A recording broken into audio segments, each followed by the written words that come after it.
Hey, how's it going, everybody? I decided to do a home studio tour update because I've gotten just a couple of few. Well, I made just a few changes. So, and I've gotten just a few more things and made a couple of more changes. So I'm just gonna walk through. I'm gonna try to walk through both studio setups as fast as I can because I do have a lot of stuff, and sometimes I'll forget the gear. So I'll start in the corner over here. This is my computer. These are my two main computers up here, and this one right here. This one has all my older dolls, like Cubase SX, Sonar 7 and stuff like that, Reasons 5 and stuff like that. And then over here, other than my regular, but this is all my dolls that I have on this computer, such as Pro Tools First, Cubase Elements 11, excuse me, Adore, Ableton Live Lite 10, VIP, MPC Beats, MPC, Reasons 11, Sonar Studio One, Sonar, Cakewalk by BandLab, SoundBridge, Harrison Mixbus version 5 and 6, Mixcraft, FL Studio, Reaper, Waveform 11, and so forth. These are all the dolls and other programs that I have on this computer. So this is where everything's going to. This is basically my workhorse. So I'll start with the racks right quick. I'll try to go through it as fast as I can because I do have a lot of stuff. Sometimes people will see when they see certain angles. This is just my stereo system. It's just a regular Pioneer,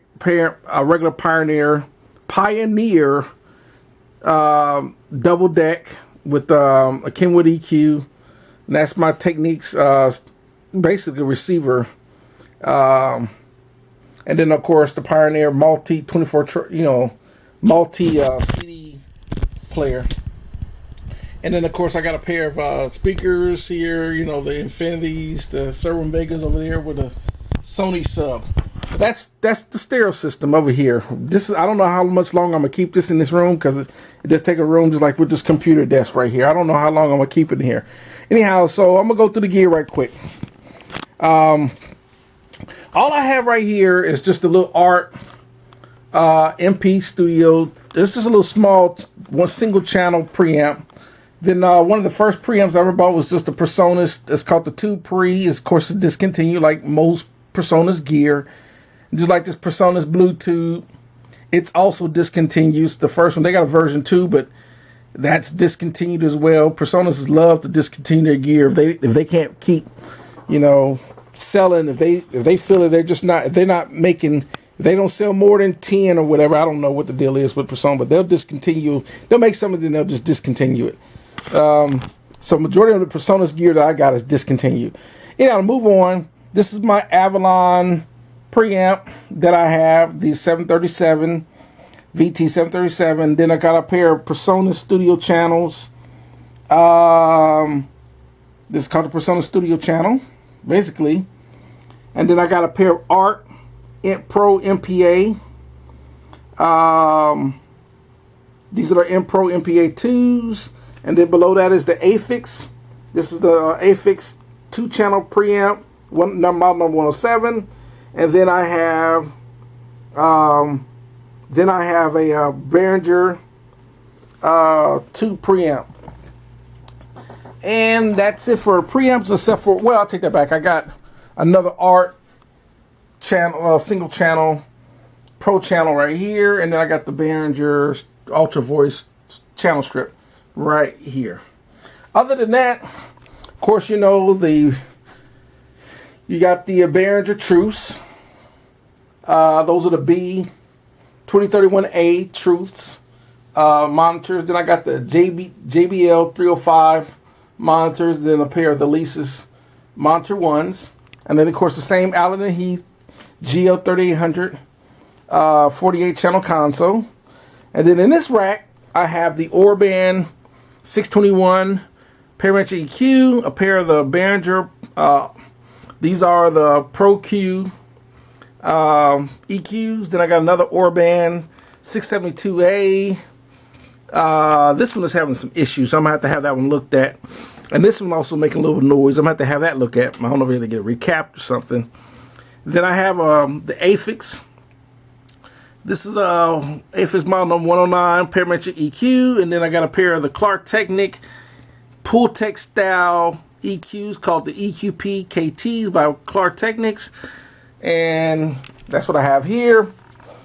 Under the console is just a my Behringer bass V amp, basically an effect unit for bass guitar, and my 16-channel mixer right there. That's my 16-channel mixer. All my keyboards are going through it. Then over here is the Roland. Over here is the Roland SRV 2000 EQ. I'm not EQ, reverb. Then I have a Yamaha Rev 7. And then I had the TC Electronics. This is the M300 model. And then I have another Yamaha XPX90 number 2 reverb processor. Then I got a Virtualizer Pro. Then I have the Lexicon. And this is the MX200 Lexicon. Then below is my Digitech vocal harmonizer. And then I got a Behringer V-amp guitar effect processor rack unit right here. Over here, my patch bay has kind of grown because other than these 3 patch bays, which are unbalanced, and I'm using these for basically inserts for the buses and the channels. And that's my input. That's a TRS balance Nutrix. That's the input that goes into the antelope. And then the output that comes out of the antelope is this one right here. And then I got my, this is the Behringer PX 3000. Basically the Behringer PX 3000, the pair of these, which are balanced TRS patch bays. My compressors are going through here. EQs are going through here. All my preamps, well, majority of my preamps are in this particular patch bag. I got some of these shared with my speakers over there. I'm going to create a different, that's down the road, but anyhow. And then of course these are more inputs for more gear, rack gear. And then this particular patch bay is my patch bay that runs my ADATs. So I'm going to go to this rack right here, right quick. And this is my Alesis CLX 440 compressor / expander. Of course, I talked about the ARP single channel preamp. Below that is a Behringer. This is a Behringer 2-channel graphic EQ. Then I got a pair of Rane PE 15 parametric EQs. I like to use those mainly on the bus, on the master bus EQ. Once again, the Behringer Ultra Voice channel strip. Then I don't use this. This is called a dual effect. It's supposed to act like a maximizer, but it's just sitting in the rack. Then I got this BBE 362 Sonic Maximizer. Then I got also another Sonic Maximizer, BBE 442A Maximizer. Then I got my Afix Aura Exciter, model number 204. Afix Aura Exciter. Then this is the Behringer called the Sonic Exciter. This is a Behringer version of the Aura Exciter called the Sonic Exciter. Then I also use the Studio Dominator. It's basically a multi-band compressor. It's called the Studio Dominator. I use that on the master bus. And then of course my ADATs. I hardly ever use them, but every now and then I'll break them out just to show people that they still work. Then in this rack, the last rack, I have a pair of Alesis 3630 compressors. And then I got a pair of the Clark Technic 1176 compressors. Then I got a pair of the Pro VLA tube compressors. These are opto compressors. They're tube opto compressors. Then I got the DBX 166. Then I got a pair of, all the rest of these 3 compressors are Behringer. One's a Composer solid state. One is a tube emulation. And then this one is the Autocom. And below that is a pair of Afix gates. Number 105, 4-channel gate. And this right here is a 2-channel Afix gate right here.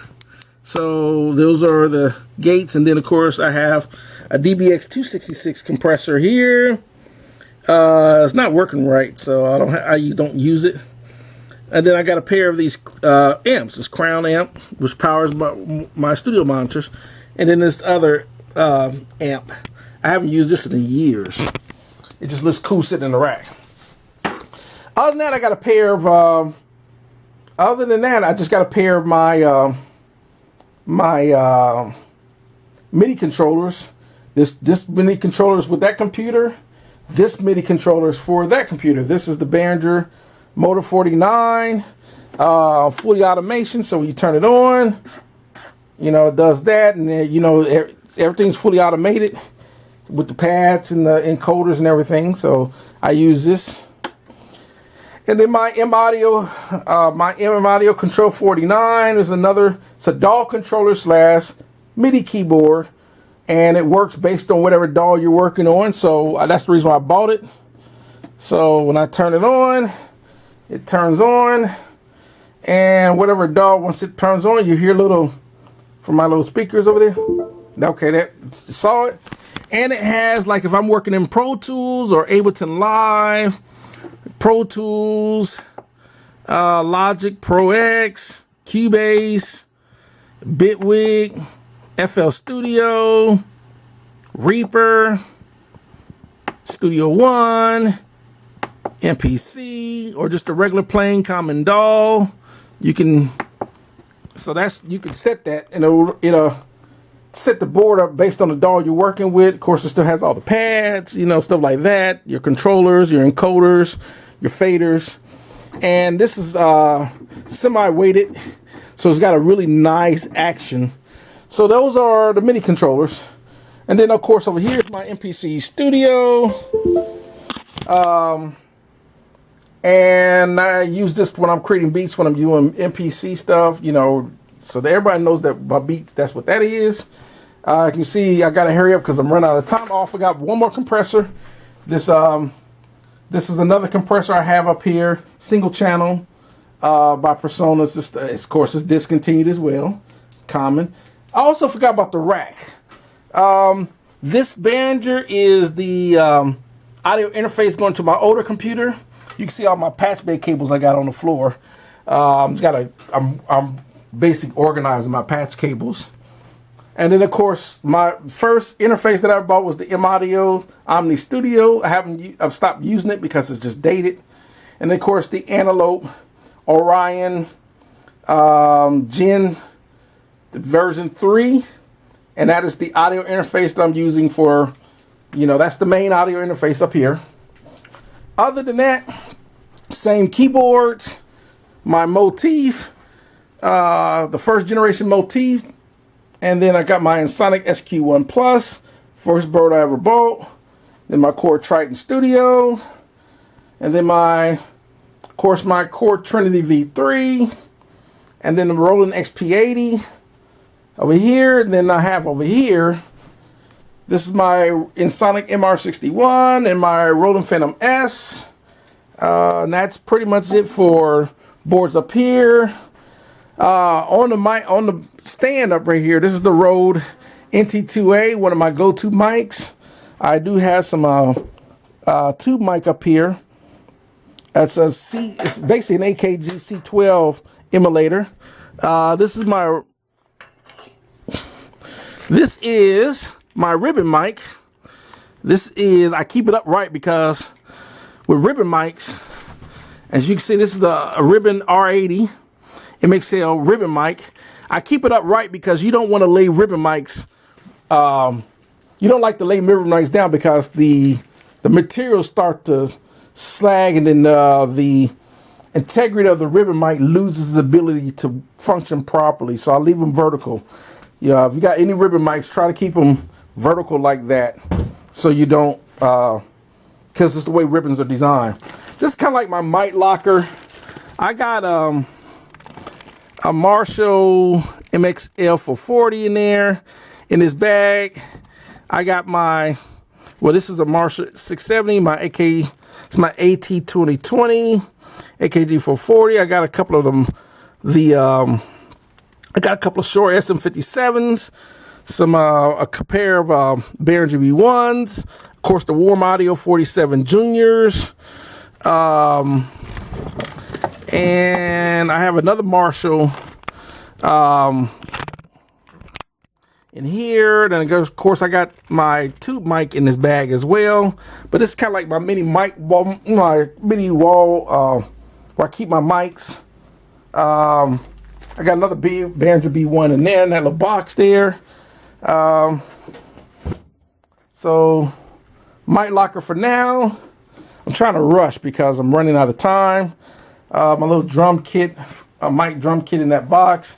A couple of amps. This is the Groove Bass custom that I have. I like this bass amp. I also have an MPEG bass amp over here in that room right there, and then of course my little Behringer keyboard amp. Other than that, I forgot about the Rockville 15-inch. That's a 15-inch subwoofer sitting right there in that big box right there. Other than that, I think that's going to do it for up here. Like I said, there's a whole bunch of cables ripped out. Well, I didn't rip out. I just pulled out and replaced with balanced cables compared to unbalanced cables. So that's a bunch of cables, a lot of cables. So, and I'm not even done with the cables. So, long story. All right, moving on. Trying to go as fast as I can. My 4 guitars. I'm not really a guitar or bass player. That's why I don't have a really small collection. I do want a Strat and a Telecaster, maybe a Les Paul or a Gibson. Just for guys that may play guitar and they might, come over to record, and I already got a couple of nice guitars for them to play. I also got my Ibanez 6-string and my Ibanez 4-string bass over there. Like I said, I'm not a bass player, so I do want to get a Fender P bass, like a Fender Jazz or something like that, 4-string, and maybe a nice 5-string. I'm coming downstairs, trying to go as fast as I can because I'm down to just 10 minutes.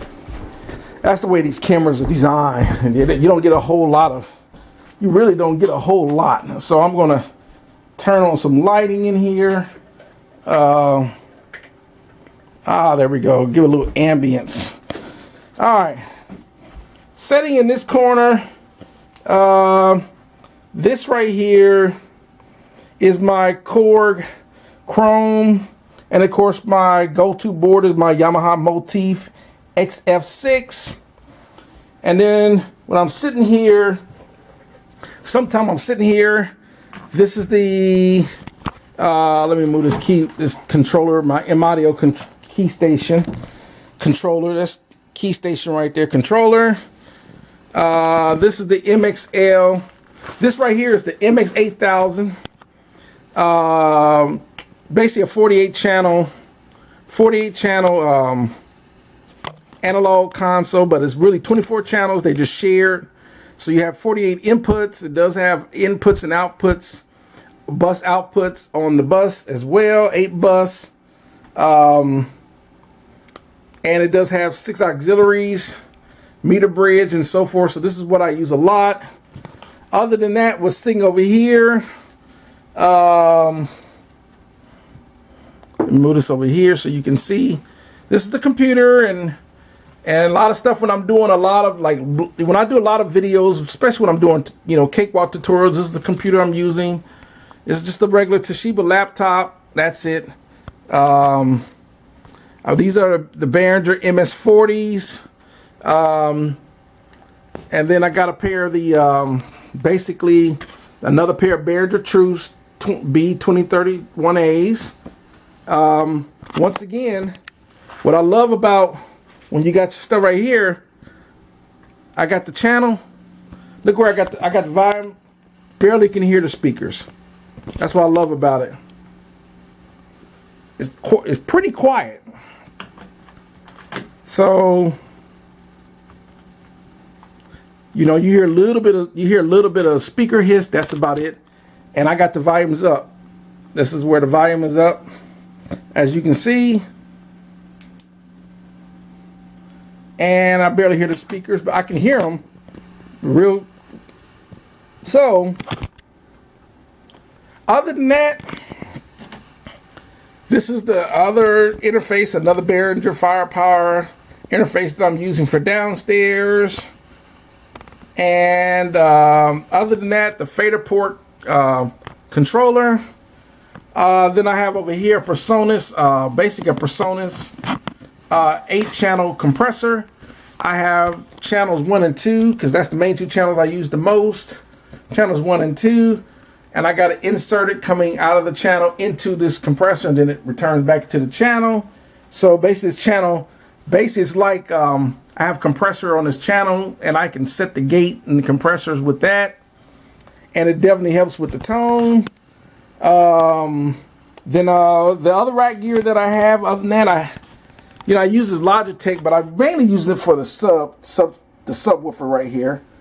Other than that, the only rack gear I got downstairs, this is the Focusrite. It's called the Focusrite Twin Track 2-channel preamp. And then I got a pair of the Alesis 3630 down here as well, the Alesis 3630s. I got another DBX 166. And then I got a Behringer Composer down here. And BBE Sonic Maximizer, model number 482. Then I got a pair, two more fake processors, which is another Yamaha XPX 92. And I'm hitting the zoom in button. Let me get off that. I'm actually didn't hit the zoom button. This button is actually, I don't think that zoom button, it's in the wrong spot for me, but it's too easy to hit. And then my other interface that I had upstairs that I was using for a long time is the PreSonus AudioBox 1818. It's discontinued, of course. So it's just sitting in the rack. And then I did have this Digimax that's got on the floor right here that I pulled out. I don't know what I'm going to do with it because the power supply went out. I'm just using that little Behringer mixer for I'm just using that little Behringer mixer for these two keyboards that's then come into the console. Other than that, only thing I got a drum set that's in the other room upstairs. My little cheapy Opus saxophone. It's not really great sounding. Then of course my little cheap trumpet. Then this is my other tube mic. It's called a Groove Tube, model number GT66 by Groove Tubes. This is an excellent sounding tube microphone. The box for it is right here. I use this a lot. I love the way this mic sounds, especially on vocals. It's my go-to mic as well. And that's the setup I got down here. So when I'm downstairs and people walk in, this is kind of what you see. I got the tone of the ambience, but I could turn the light on, but I like the tone ambient right now. But when you walk in, this is my little setup. You come in here, it's cozy. My Young Chan's piano, when I play it sometime. But this is my piano, and this is my little cozy spot. So I sit right here, and I'll sit there, and I might come and I guess I can boot up Cakewalk, and I'm letting Cakewalk boot up right now. But I use Ableton Live on this computer. I use Harrison Mix Bus. I use Reaper. I got FL Studio on here. I do have, like I said, all those dolls. So I'm pulling up. If I'm playing with, let me see.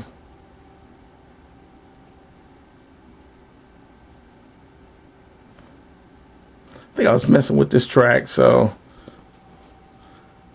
But yeah, this is my little cozy spot. I can sit right here because what's nice about it, in my front room, if I get, the kitchen's right here. And of course, my dining room is over there. Kitchen's right here. So I sit right here when I'm sitting in the front room.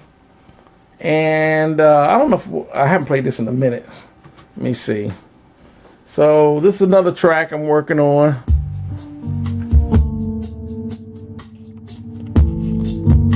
Oh yeah, this is so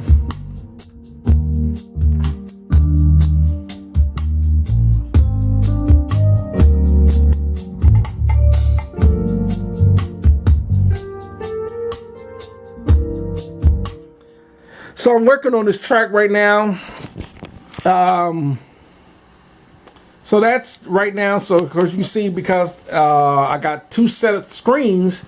So I'm in the mixing window over here, and then I'm over here when I'm working in the mixing window. So I always separate my mixing window from my tracking window to edit. So I edit my tracks, and then I can come over here to the mixing window and set up my mix and things like that.